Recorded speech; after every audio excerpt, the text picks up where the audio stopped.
Jai Hind. It is, needless to say, a great honor for me to be invited to give the annual Netaji Lecture at the Netaji Institute for Asian Studies, located at 1 Woodburn Park, Sarat Bose Bhawan. I thank Nishinghoda, Shuranjanda for thinking of me and inviting me. I'm truly grateful. I happen to have lived in this house until I was 5 years old. So I do have some hazy fragments of memories of 1 Woodburn Park when it was still a family home. But much more importantly, in many ways, this house is no less historic than the one across the street, 38 by 2 Elgin Road, Netaji Bhawan. So many important historical events of the freedom struggle have taken place in this house. So many great personalities have visited and even stayed in this house as Subhas Chandra Bose and Bibhabhati Bose's guests. This house was also a very important base for Subhas Chandra Bose. He lived here until he moved to Elgin Road at his widowed mother's request in late 1937. And from then until the Great Escape, Mahanishkraman, of January 1941, he lived in Elgin Road. But from early 1928 until the move to Elgin Road nearly a decade later, when he was not away in Europe as he was for almost the entire 1933 to 36 period, 3 years, or when he was not in prison, extended and repeated incarcerations, or when he was not traveling elsewhere in India in a hectic schedule, he lived at 1 Woodburn Park with Subhas Chandra Bose and his family.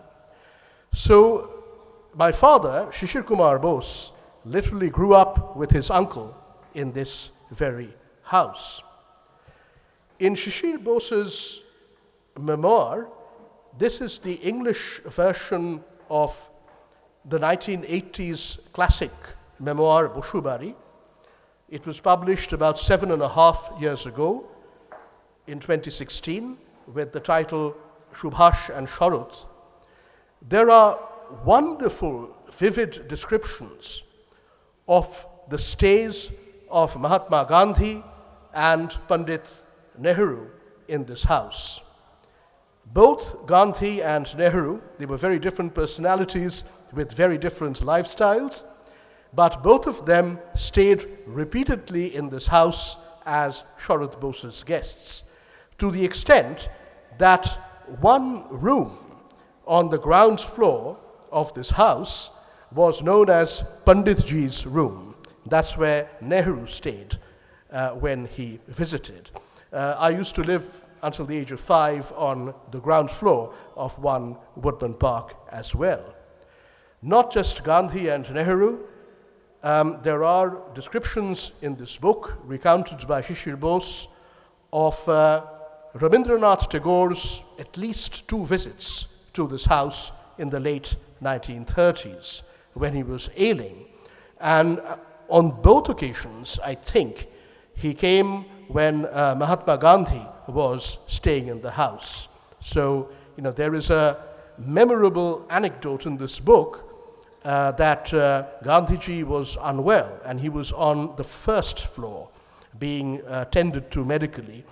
And Rabindranath came and Gandhiji could not come down the stairs. He was too ill. He was confined to his bed.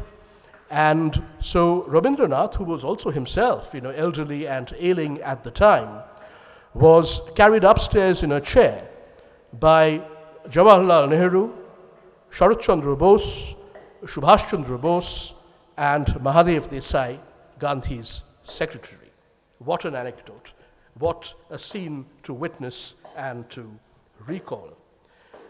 Before I get into the subject of my lecture today, very shortly, I just want to read you one paragraph from my father's autobiography and memoir.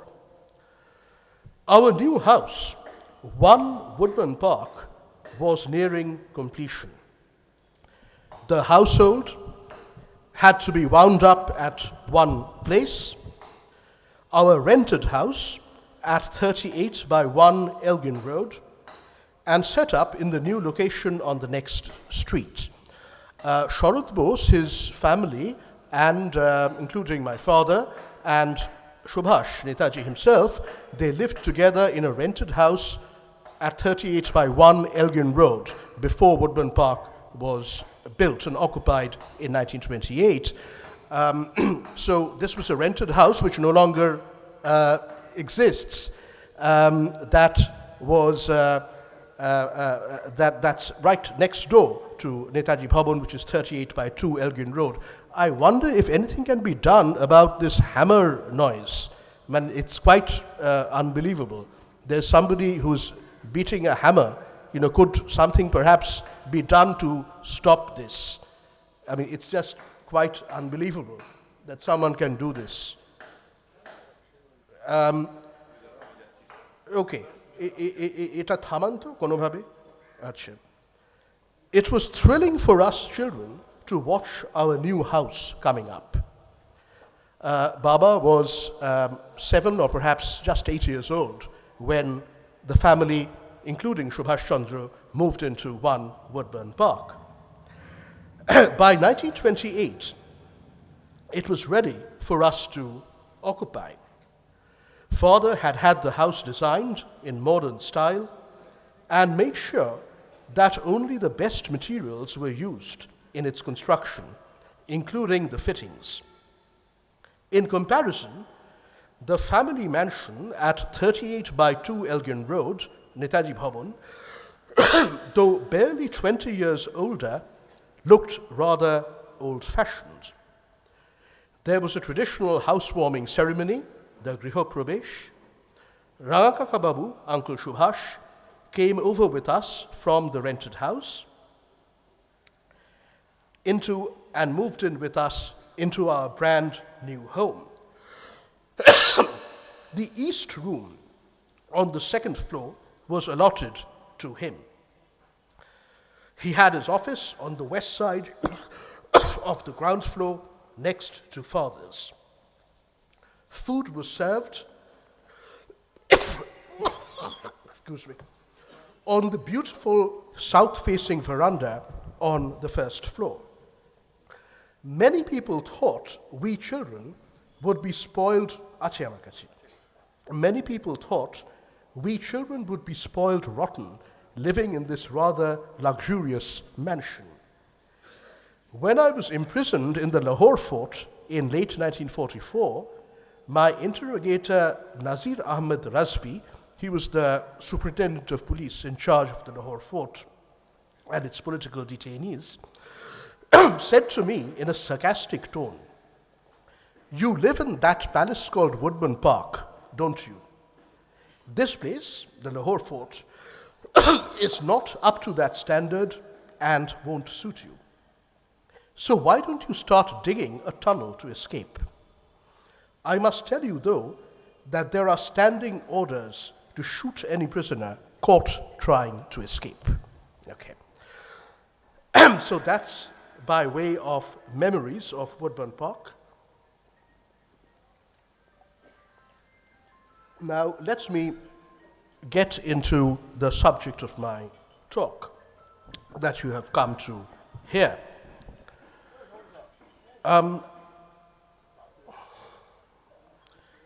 The title and the subtitle are, I think, self-explanatory.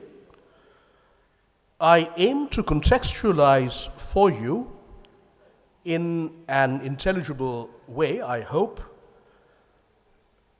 the events of October 7th, 2023, and its very bloody aftermath, which has already exacted a horrific human toll and threatens to plunge the whole of the Middle East into armed conflict. The region is well and truly on the brink. It started up again. In order to contextualize October 7th and its aftermath, it's imperative to take a long view of the Israeli-Palestinian conflict. And that's the overview I intend to give you today in the next half an hour or so. I don't have text or notes, but I do have a PowerPoint consisting of a number of photographic images and a few maps to make the presentation more intelligible. This is a photograph published in the Illustrated London News, as you can see, on Saturday, 13th June 1936. It could be a scene perhaps in Calcutta or some other Indian city of British police dressed in the uniform and in the manner that Indians are so familiar with from images of our own freedom movement, forcibly dispersing, breaking up a demonstration. This demonstration is in Jaffa, the Mediterranean port city, which is just south of Tel Aviv. In April 1936, a massive revolt against the British occupiers of Palestine and their collusion with the Zionist project of colonizing Palestine and establishing a Jewish state on all or most, or at least much of its territory, flared among Palestinians who had been becoming more and more aggrieved with British rule and its collusion with the Zionist project ever since the beginning of the British mandate, a cross between a colony and a protectorate in Palestine in 1920. This could be a scene from August 1942, the Quit India movement. But it's in Jaffa during the Great Palestinian Revolt against the British and their Zionist allies. And as you can see, the British are using the same tactics and methods to deal with protest and resistance as they did in India. This is a photograph from the late 1930s during the Great Palestinian Revolt, which was a hybrid of the Quit India movement of 1942 and the Great Revolt of 1857. It had characteristics of both because it was an insurgency as well. It started with a general strike across Palestine in April 1936. This is a photograph from the late 1930s of three leading Palestinian resistance fighters. The man in the center is particularly famous.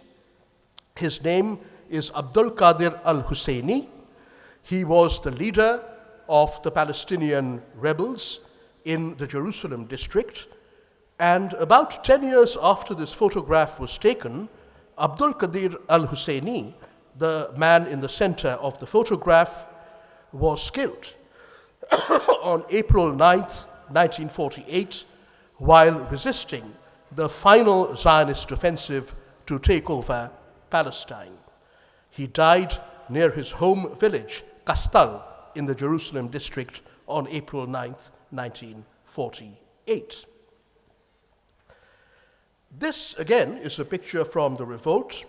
This appears to be a house that has been deliberately destroyed, reduced to rubble, and we have this Bir Pungob, a British soldier, who is swinging a dead cat recovered from the rubble by its tail. There was also, like during the Quit India movement in August-September 1942, even later, in places like Medinipur, in Satara in Maharashtra, and so on, widespread sabotage during the 1936 to 1939 Arab revolt or Palestinian revolt. So this is a derailed train in the late 1930s.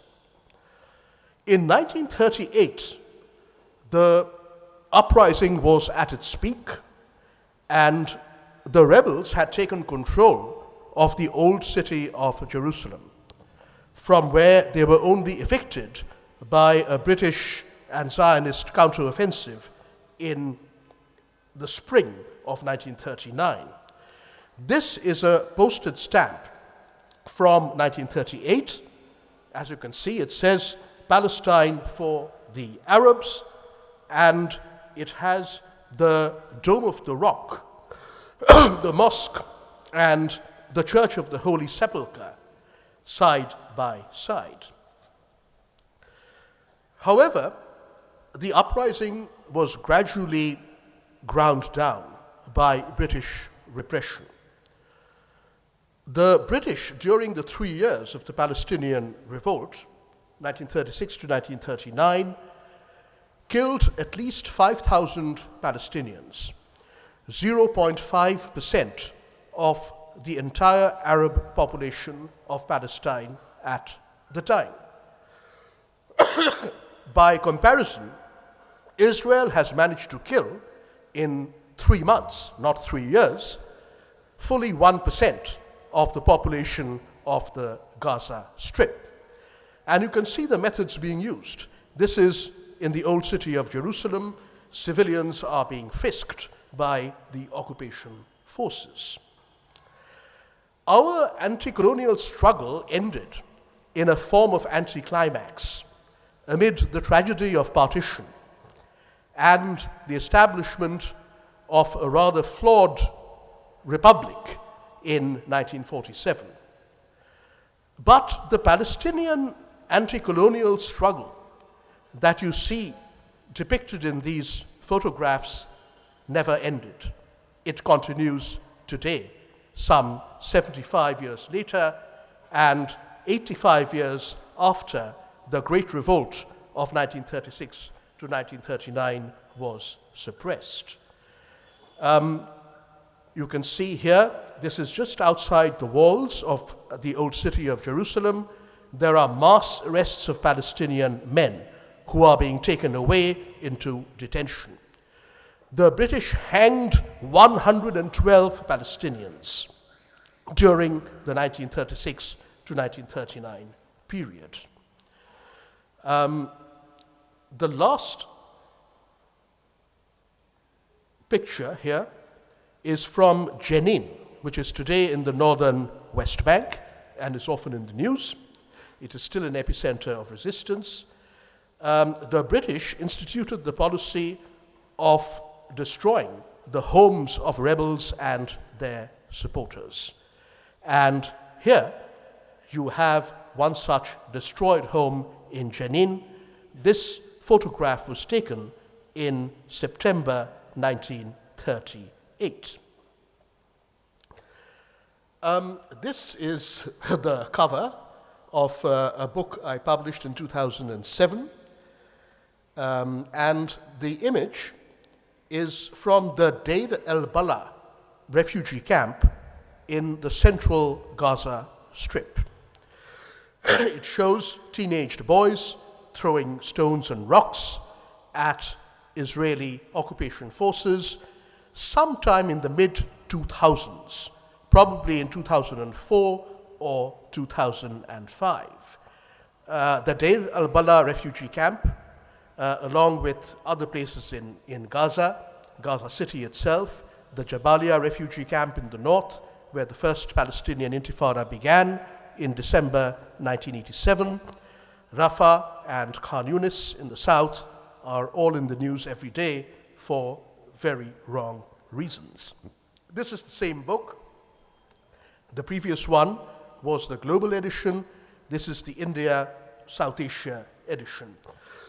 And it shows a masked youth waving the Palestinian flag in Jerusalem, or Al-Quds, as it is known in Arabic. This is the cover of a book, not by me, but by an Israeli writer called Tom Segev, whom I happen to like very much. He's the author of the single most important and outstanding study of the British Mandate in Palestine, 1920 to 1948. This is a recent book. It's a biography of the man who can be regarded as not the only founder, but when one thinks of the founders of Israel, he is the first name that comes to mind. David Ben-Gurion, formerly David Gruen, who arrived in Palestine from Poland as a 19-year-old in 1906, already a fervent Zionist, and his life's philosophy and mission, which he successfully realized in his middle age, is encapsulated by the title of this book, A State at Any Cost, The Life of David Ben-Gurion. Let me read you a couple of quotes from Ben-Gurion himself to give you an idea of the nature of Zionism, the project to establish a Jewish state in Palestine. In 1949, Ben-Gurion writes to a committee of 9 scholars he had commissioned as Prime Minister of Israel to devise Hebrew names for places and topographical features in the Negev desert, which is in the south of Palestine, which was fully conquered by Israeli forces in early 1949. This biography was published in Hebrew. It's a recent biography in 2018. And the English version, which you see here, came out in 2019. And it contains a lot of previously unknown materials that Segev has drawn on. He wrote to this committee of 9 scholars, "We are obliged to remove the Arabic names for reasons of state. Just as we do not recognize the Arabs' political proprietorship of the land, so also we do not recognize their spiritual proprietorship and their names. In other words, every trace of an Arab presence in Palestine has to be erased, and the renaming is part of that. In the Nakba of 1948, which Israel calls its War of Independence, 750,000 Palestinians were permanently driven out of their homeland, and almost every city in Palestine, Jerusalem, Jaffa, Haifa, and the other urban centers were depopulated or emptied of their Arab or Palestinian residents. Not only that, several hundred villages, between 300 and 500 villages, were also forcibly depopulated, their inhabitants permanently expelled, and new settlements came up in their place, of course, with Hebrew names. So a complete erasure of the Zionist, of the Palestinian presence, or near complete erasure of the Palestinian presence, happened already in the late 1940s. 80% of the Arab population of Palestine were driven out of their homeland in 1948. Here's another quote from Ben-Gurion. Ben-Gurion was a very level-headed person. He was a hard-headed realist. And this quote reflects that hard-headed realism. He later said, "Why should the Arabs make peace? If I were an Arab leader, I would never make terms with Israel. That is natural. We have taken their country. Sure, God promised it to us, but what does that matter to them? Our God is not theirs. We came from Israel, true, but 2,000 years ago, and what is it that to them? There has been anti-Semitism, the Nazis, Hitler, Auschwitz, but was that their fault? They see only one thing.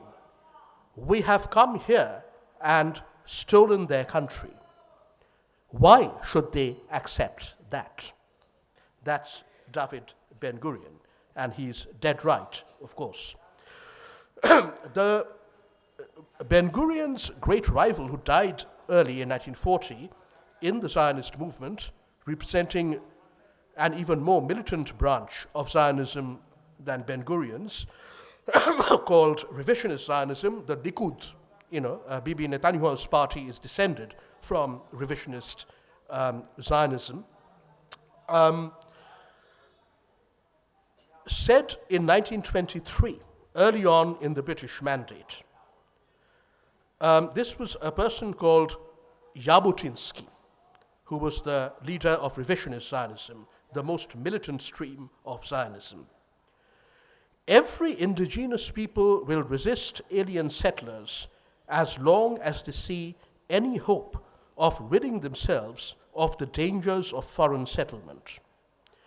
As long as the Arabs preserve a gleam of hope that they will succeed in getting rid of us, nothing in the world can cause them to relinquish this hope, precisely because they are not a rebel, but a living people." However, erasure, denial of the existence, the very existence of Palestinians as a people, was a staple of Israeli official and public discourse until the 1990s. Until the early 1990s, you never even find the word Palestinian appearing in Israeli government documents, for example, or in most of the Israeli press. Where did this come from? This vaporization of Palestinians as a people.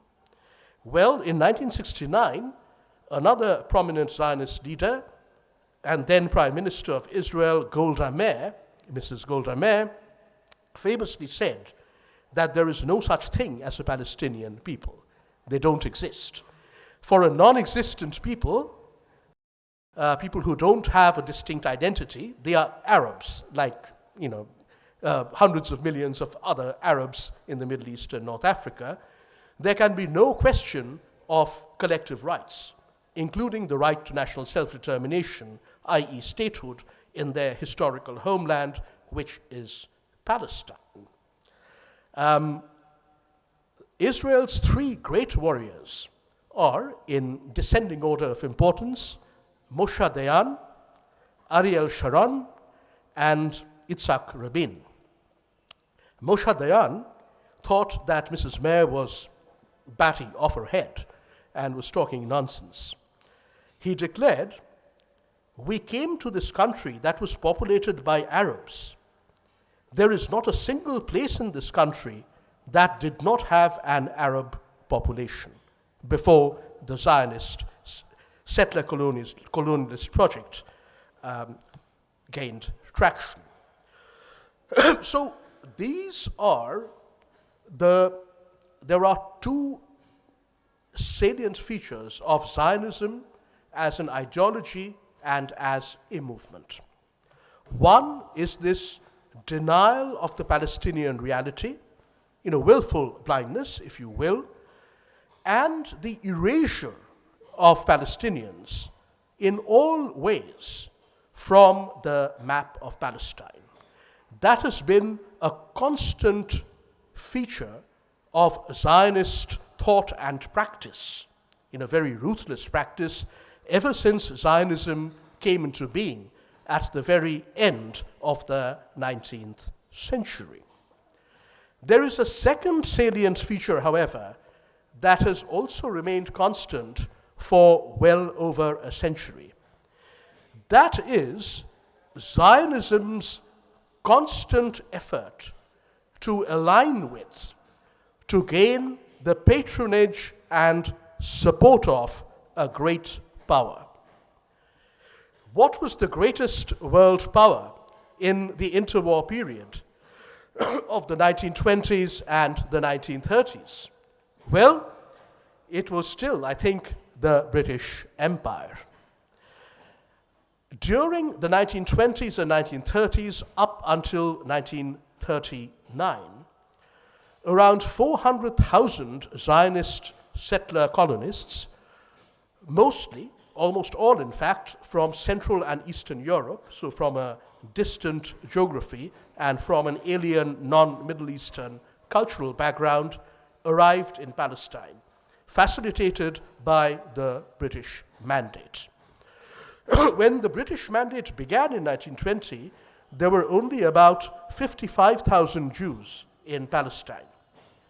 By the time 1948, that year of reckoning, comes around, there are 650,000 Jews in Palestine, a 12-fold increase in about a quarter century. When the British Mandate began in 1920, Palestine's population was roughly 92% Arab and 8% Jewish. When the British Mandate ends in a shambles, in chaos, in 1948, the population has shifted so that 1/3 of the population, up from 8%, a fourfold increase, is Jewish, but Arabs are still a 2/3 majority. So they have a 2-to-1 kind of majority. Now, post-1967, post the Six-Day War, during which Israel gained control of the West Bank and the Gaza Strip and East Jerusalem, including the Old City as well, of course, Israel's essential patron and sponsor has been the United States of America. For an interregnum in the 1950s and 1960s, a waning European colonial power, France, was Israel's principal supporter. But Israel always has had this indispensable patronage and support from a great imperial power. 100 years ago, it was the British Empire, and post-1967 until now, as we know, it is the United States of America. Let me now give you an overview of the conflict in 5 maps. I want to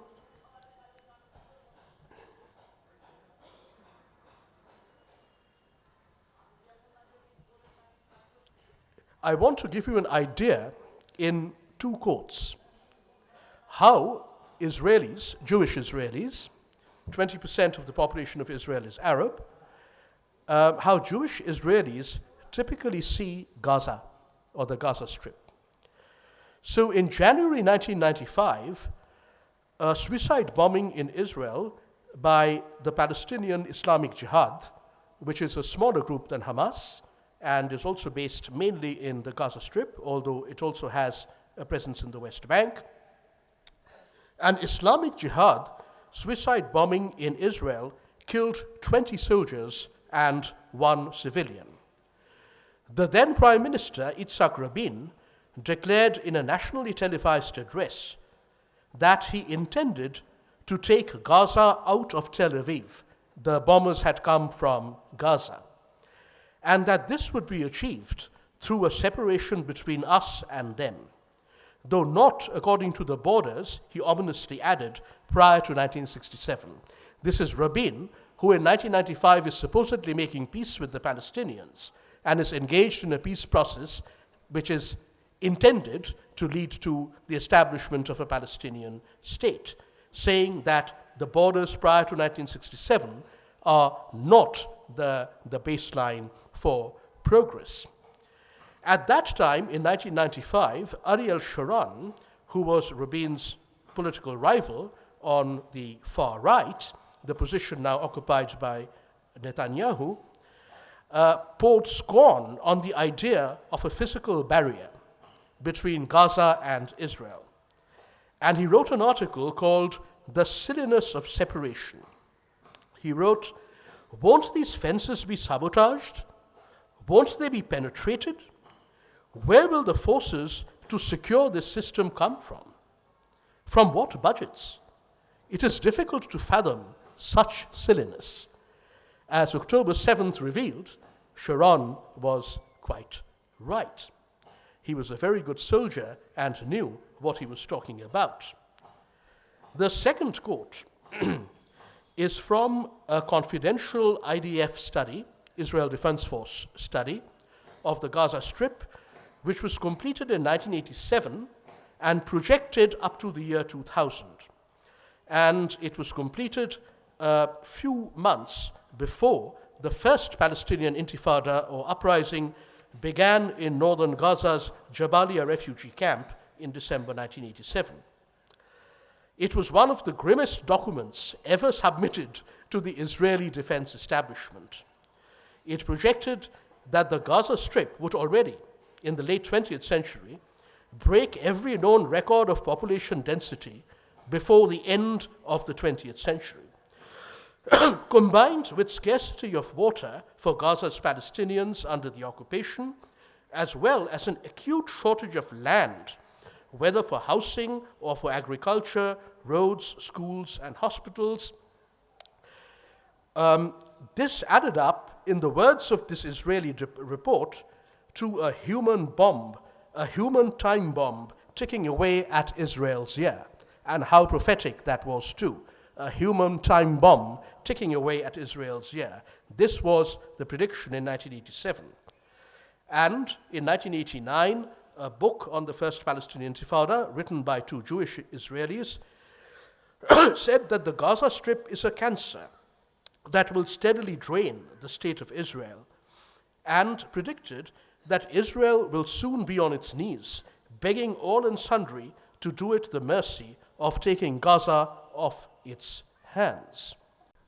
You can understand why Israel withdrew its 9,000 settlers from the striped areas on this map, which were Israeli settlements, until August 2005.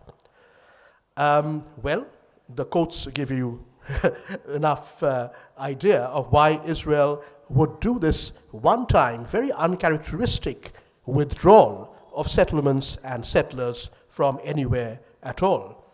You can see the settlements in the striped areas, and you can see the roads, which are Israeli military and settler-only roads, leading to crossings like the Sufa crossing in the south, the Kisufim crossing in the center, and the Karni crossing in north-central Gaza.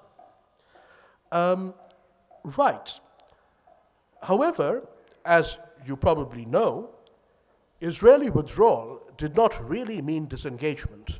Instead, the Gaza Strip was put under a punishing siege, a blockade, which led to eruptions of major violence in 2008, 2009, 2014, 2018, 2021, and finally most catastrophically and explosively in 2023, when the human time bomb finally blew up in Israel's face.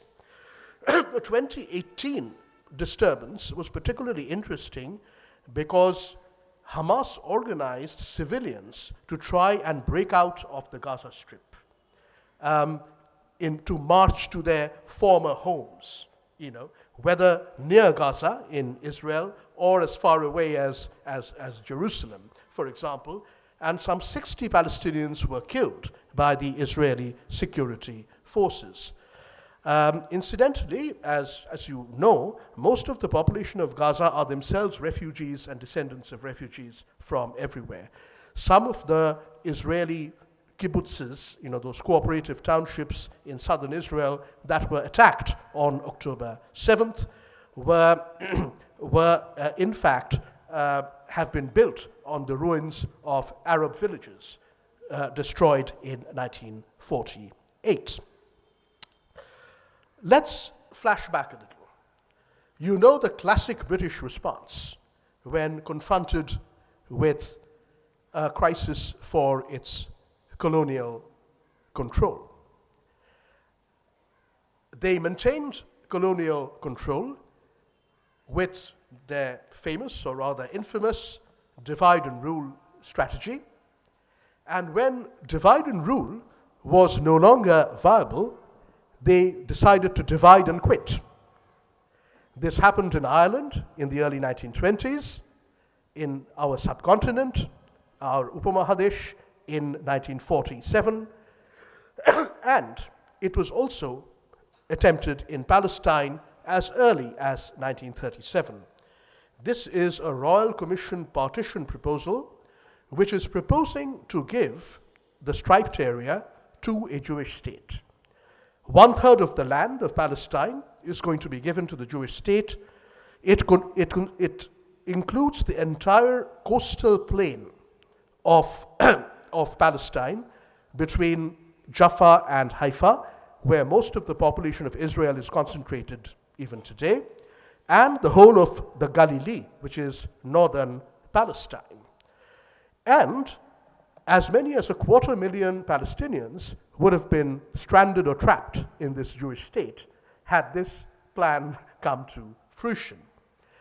The Palestinian uprising that I began my presentation with intensified in response to this partition proposal. This was absolute anathema to the Palestinians. They objected in principle to the partition of their homeland and the legitimation of this program of land-grabbing colonization. But a decade later, this is the UN partition plan of Palestine, which was passed by a majority in the General Assembly on 29th November 1947. This plan, which was passed by the UN General Assembly, gives not 1/3, but over 1/2, 56% of the land of Palestine, the striped areas, to the Jewish state, once again including the entire coastal plain and parts of Galilee, along with most of the Negev. And this time, if this plan were to be implemented, more than 400,000 Palestinian Arabs, about 1/3 of the Palestinian population at the time, will be stranded or trapped in the Jewish state. And no one knows what's going to happen to them. The lines have been drawn to envelop more than 500,000 of the 600 to 650,000 Jews present in Palestine at the time. But it still leaves out, it still includes some 400,000 Arabs. So if this plan were to be implemented, the proportion of the populations of Arab and Jewish residents of the quote-unquote Jewish state would be almost equal, without forced population transfer or mass displacement. Jerusalem is supposed to be retained as including Bethlehem, which is to the south, as an internationally administered area separate from both states, the UN vote was 33 countries in favor, 13 against, and 10 abstentions. Among the 33 voting in favor were both of the two emerging superpowers of the post-World War II order, the United States and the Soviet Union, which is rather curious and very unusual because this is late 1947 when the chill of the First Cold War has already set in. 10 abstained, including Great Britain, which copped out, and 13 countries voted against, and they were outvoted. The only non-Arab and predominantly non-Muslim country to vote against the partition of Palestine was India. The Indian delegate argued against the partition of Palestine and argued instead in favor of a binational united Palestine, a state in which Arabs and Jews would have equal rights as citizens. Of course, that did not happen. This is what happened. On this map, this is the armistice line of March 1949, you see the status quo that endures to this day. The horizontal striped areas are the areas that were granted by the controversial UN plan to the Jewish state, but during the 1948 hostilities, which lasted for the whole of 1948, the Israelis have also captured large areas of Palestine which were allocated to the Arab state under the UN plan. And those are shown by the horizontal stripes. The vertical stripes are the areas that were allocated to the Jewish state. So as you can see, the Israelis have overrun and captured large areas in the Negev, south of the Gaza Strip, large areas of central Palestine and northern Palestine. So Israel is proclaimed and internationally recognized not on the 56% of Palestine granted to the Jewish state by the UN plan, but on 78% of Palestine. The remaining 22% consists of the Gaza Strip, which you can see shaded in gray, and the West Bank, as well as East Jerusalem. Of course, these two were occupied by Israel in 1967.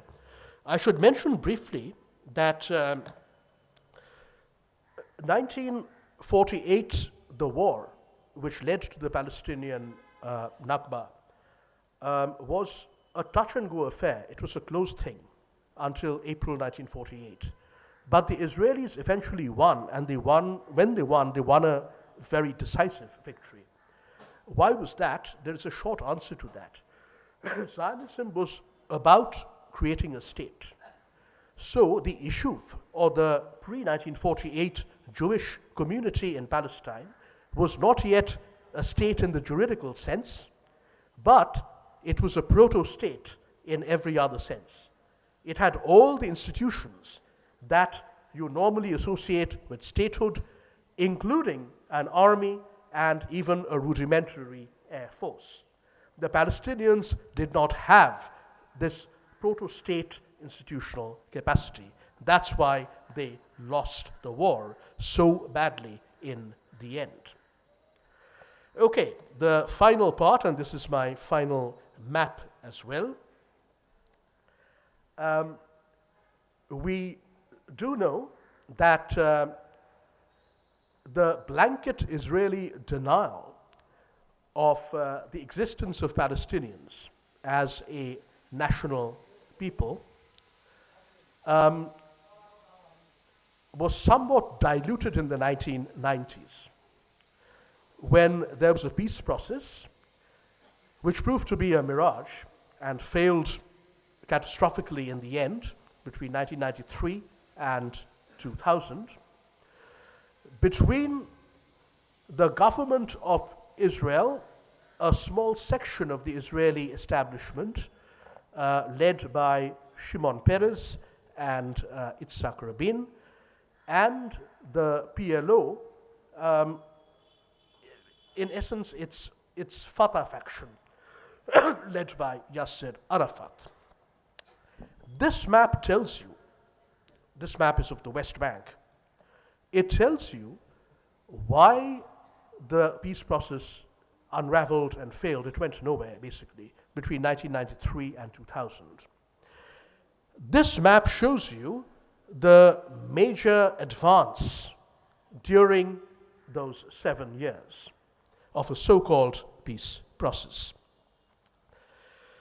It gave 9 Palestinian towns, or 8 actually, Jenin, Tulkam, Nablus, Kalkilia, Ramallah, Jericho, Bethlehem, and Hebron, municipal autonomy, essentially.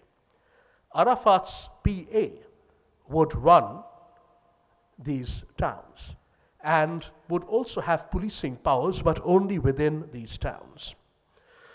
The shaded gray areas that you see across the map represent several hundred Palestinian villages. And these have supposedly under the authority of the Palestinian Authority, headed by Arafat, but they have no policing powers. So-called security controls remains with Israel, all right? And as you can see, both the towns, the 8 towns, and these hundreds of villages are disconnected from each other. It's a cartographic cheeseboard, as somebody called it. The remaining 73% of the West Bank, the horizontally striped area, consists of areas that remain under full-fledged Israeli occupation. So you can see, you can tell intuitively and immediately that this is not leading to a viable Palestinian state.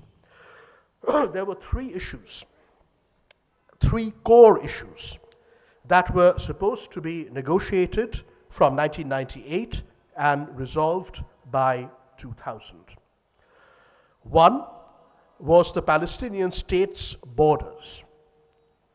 The conventional wisdom was that Israel should relinquish the territories it had captured in 1967 to the Palestinian state. But there was never any willingness or any sign of willingness by any Israeli government, whether of the left or the right, to do any such thing. Okay? So the Palestinian state remained a mirage, with its borders permanently undefined. The second issue was about the rights of the several millions by now Palestinian refugees and descendants of refugees scattered across the world, from neighboring Lebanon and Jordan to everywhere else in the world. And Israel, again, any government, whether of the so-called Zionist left or the right, was adamant that not a single Palestinian refugee or their descendant would be allowed back into Israel, perhaps to the Palestinian state, but the Palestinian state was not established. So where are they going to come back to? Israel, in fact, refused to even acknowledge in principle that an injustice had been done to the Palestinians by the mass dispossession of 1948, which was compounded in 1967 when another 250,000 refugees fled the Israeli occupation of the West Bank and the Gaza Strip. And the final issue was Jerusalem, which Israel declared its eternal and undivided capital in 1980. Now, a minimal restitution for the Palestinians means 3 things. Minimal restitution. Number 1, a Palestinian state in the 1967 borders, which means East Jerusalem and the old city could be governed by, some sort of an international regime, a tripartite regime, the sovereign Israeli and Palestinian governments, and perhaps the UN, but that presupposed a Palestinian state, which was never even on the horizon.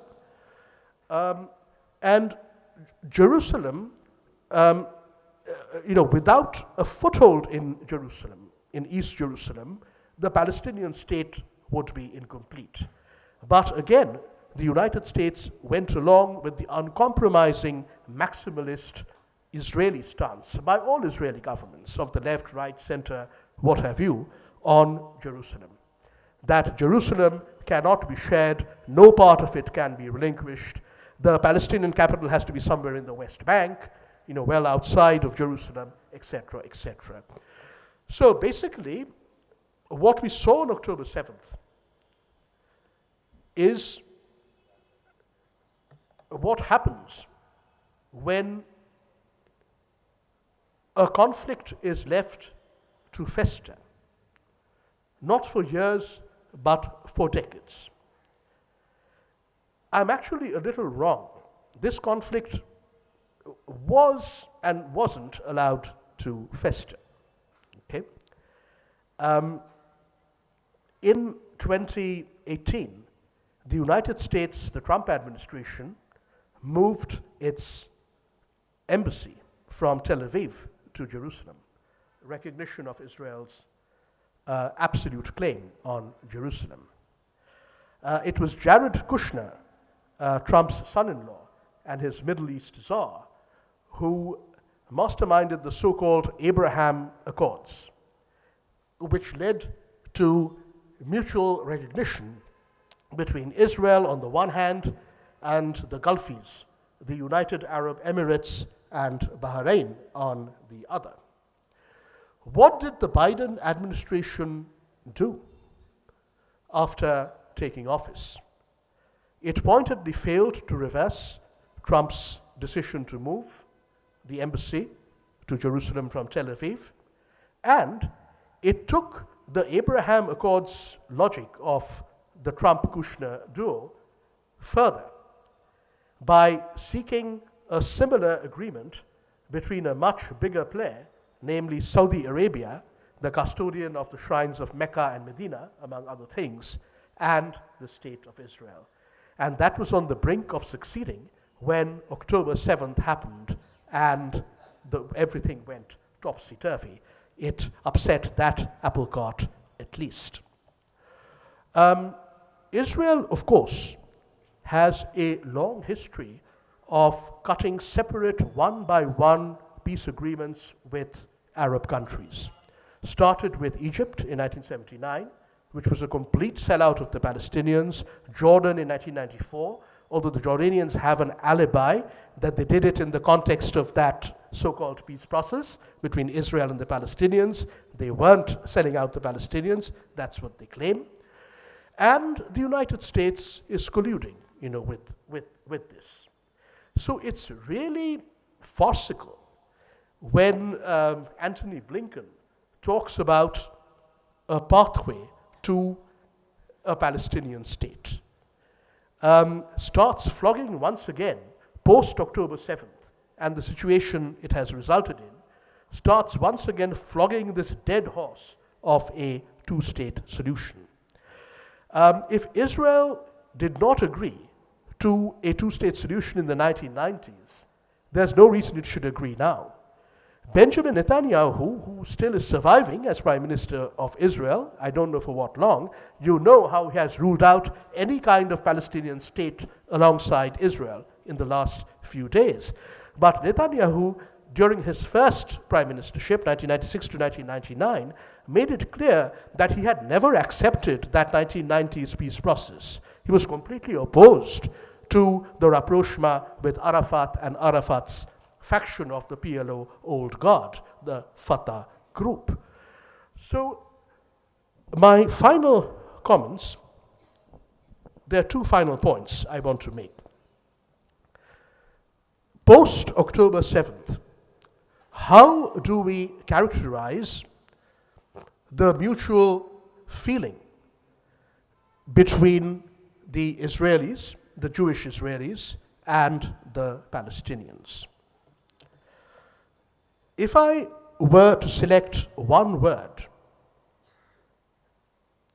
to describe how Palestinians feel towards the Jewish state, or the Zionist entity, as Arafat used to call it in the 1970s and 80s.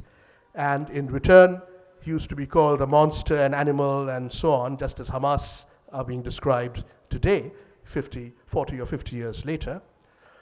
If I were to pick one word, one English word, to describe how Palestinians feel towards the Jewish state, the Zionist entity, and I fear, this is regrettable, towards most Israeli Jews, I would say it is hatred.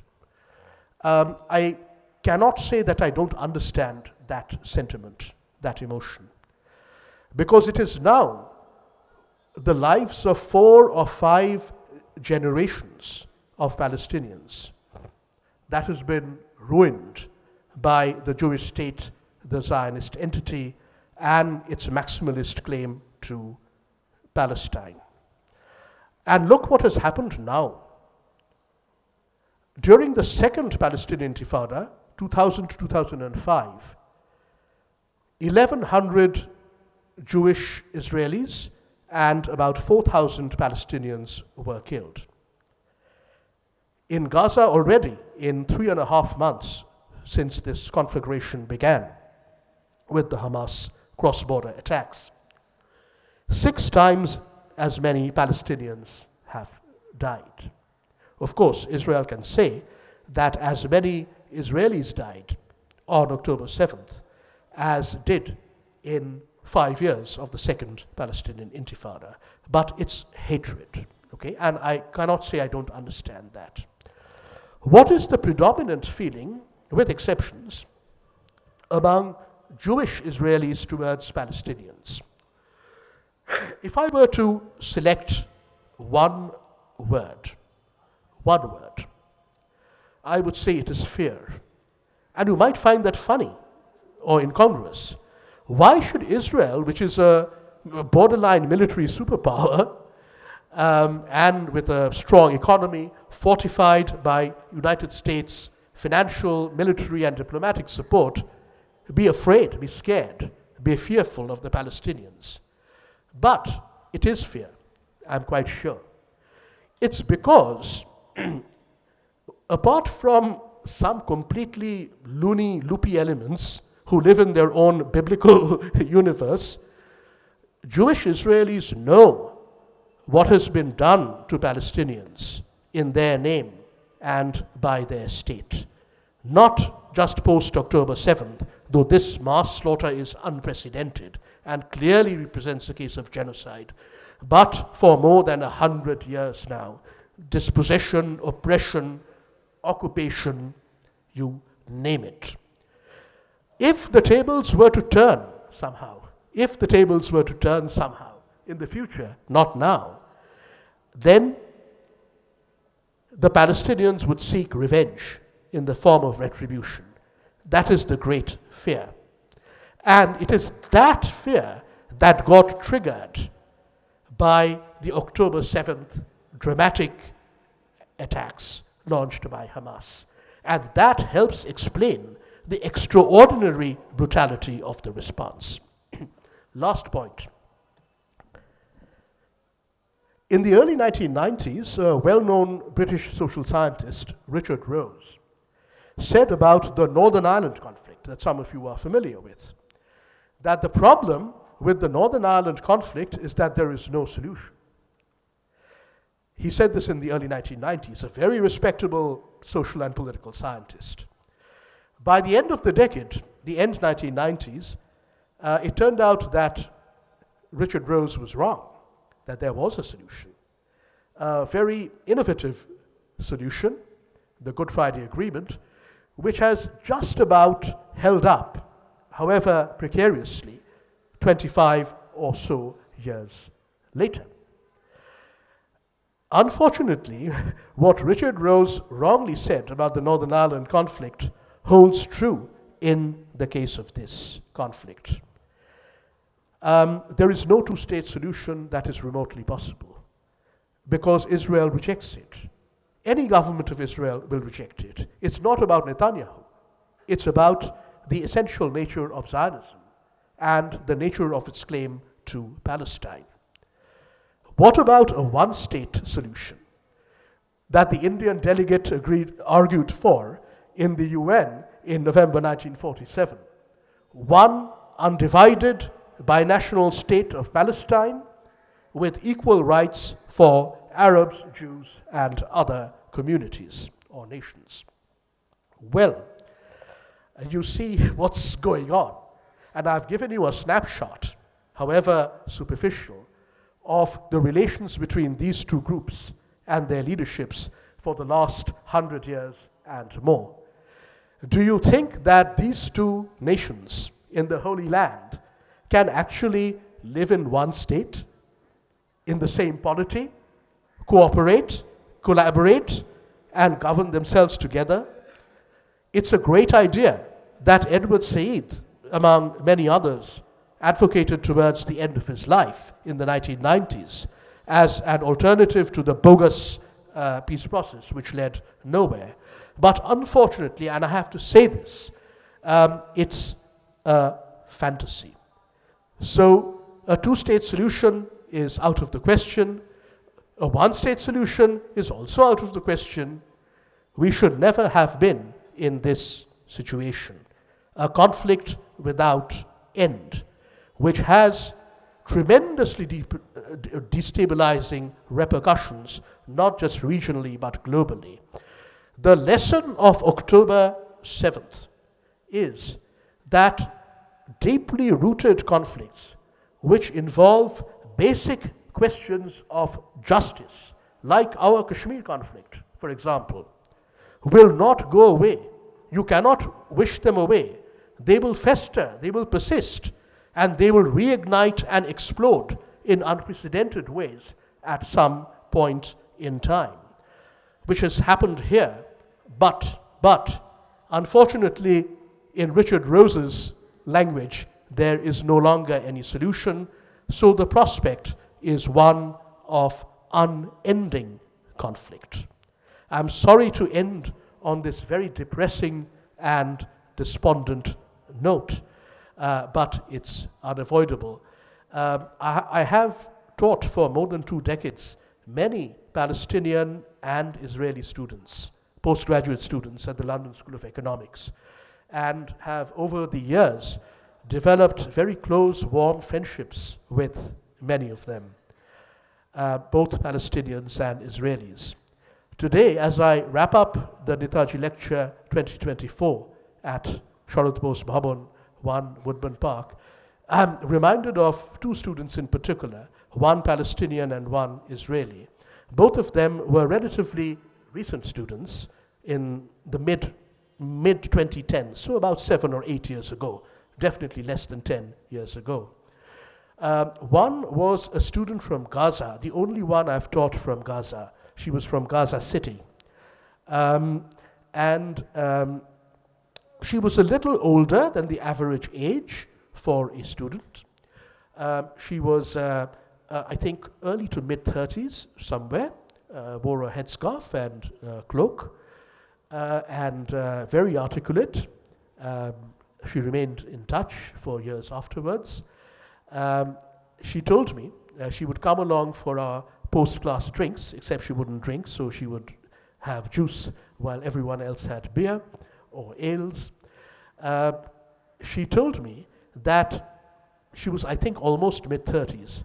She had never, until she came to London on a scholarship to study at the LSE, she had never been outside of the Gaza Strip in her life.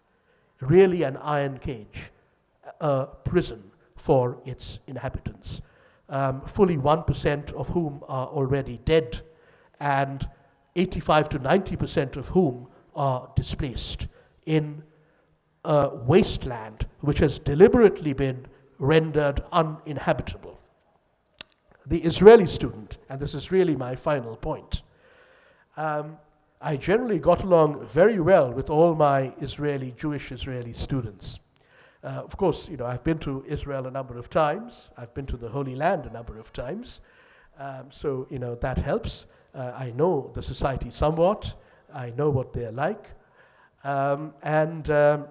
Well, this Israeli student was a guy, was a man.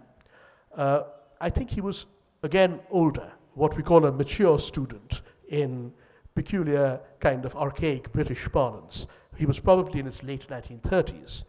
And like most other Jewish Israelis, he had served in the IDF, the Israel Defense Forces.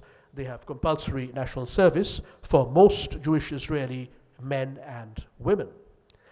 Well, that Jewish Israeli student, an IDF veteran in his late 1930s, gave a presentation on the Israeli-Palestinian conflict in my class. And like I'm going on and on, he went on and on. He went on and on for, well, not for an hour like me, but half an hour. But I let him speak because he held us all spellbound. And he said that, well, he's from Israel, he's Jewish, he's an IDF veteran who served in the occupied territories. That's what turned him, I think. And he said that he doesn't want to minimize for a moment what Israel has done to the Palestinians over the last many decades.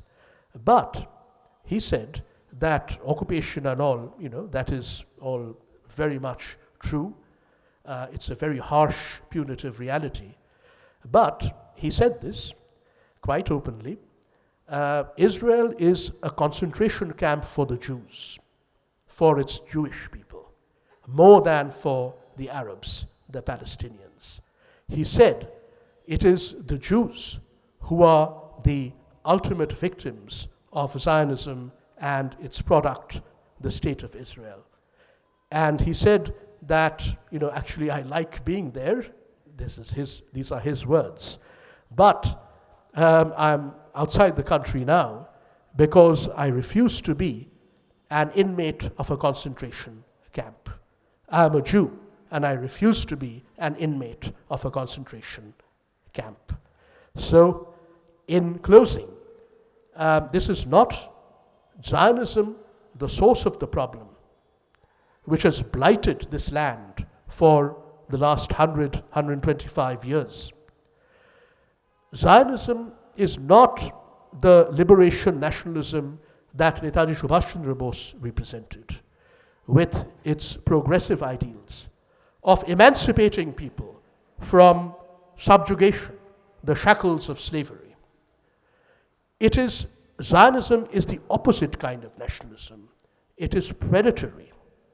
And it is simply a variant of the European colonialisms that ruled Asia and Africa until decolonization took place. But the irony is that around the mid-20th century, when at least superficial decolonization did take place, including in our subcontinent here, a new settler colonial outpost, a new settler colonialist state was created in the heart of the Middle East, with the essential backing during the interwar period of Great Britain, the great power of the time, and for the last 50 plus years, sustained by the unconditional support of the United States. So these are very different varieties of nationalism. And if, as Indians, who emerged only 75 years ago from 2 centuries of colonial subjugation and slavery, we should feel solidarity with anybody. We should feel solidarity with the Palestinians.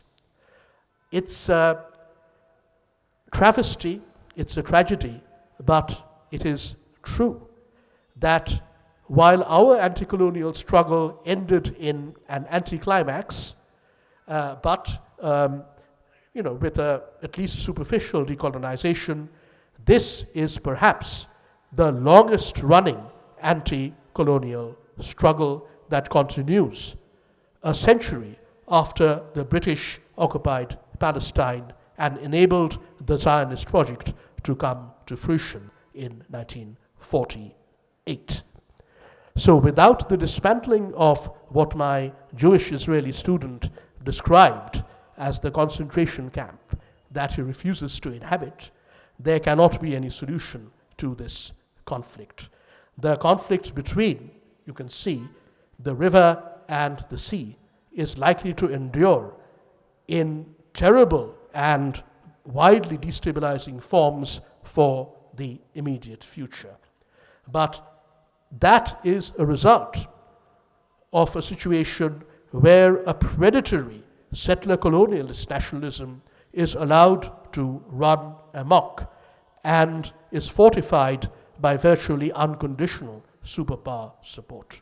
So I'll end this because Subhas Chandra Bose, Netaji, was, as I said in my remarks at Netaji Bhawan this morning, a global icon of the anti-colonial, a global icon of resistance to colonialism and imperialism in all its ugly forms, of which Zionism is one.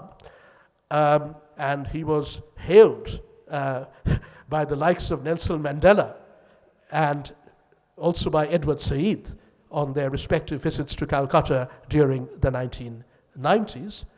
I should end this lecture by saying that we should, in whatever way we can, stand with the just struggle of a people who have long suffered displacement, exile, occupation, and are now being subjected to genocide. Thank you for listening to this long-winded and rambling presentation, but I hope you got something out of it. Once again, I'm honored to give this lecture. Thanks, Shuranjanda. Thanks to Shinkhoda. Jai Hind.